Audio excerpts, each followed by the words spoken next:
अस्सलामुअलैकुम friends, again नई video के साथ MG-ZS 2021 मॉडल। इसमें प्रॉब्लम है कि इसका सनरूफ जो है पैनोरामिक सनरूफ, उसका कर्टन ख़राब हो गया।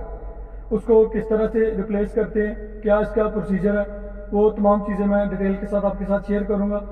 वीडियो को लास्ट तक देखें। आई होप काफ़ी इंफॉर्मेटिव वीडियो होगी आपके लिए। तो चलिए वीडियो ये देखें। यहाँ से जैसे आप कर्टन को ओपन करते हैं, इसका कर्टन कंप्लीटली जो है वो कट गया हुआ है।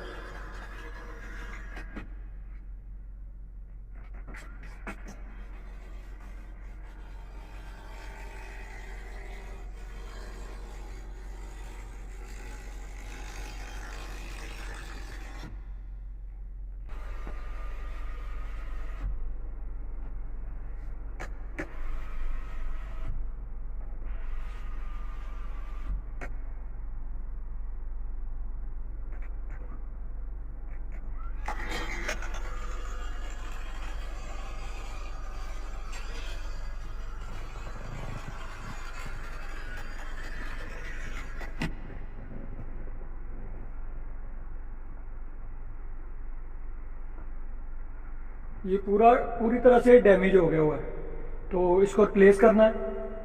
ये अभी मैं पूरी डिटेल आपके साथ शेयर करूंगा कि आप किस तरह इसको ओपन करके रिप्लेस कर सकते हैं। जी।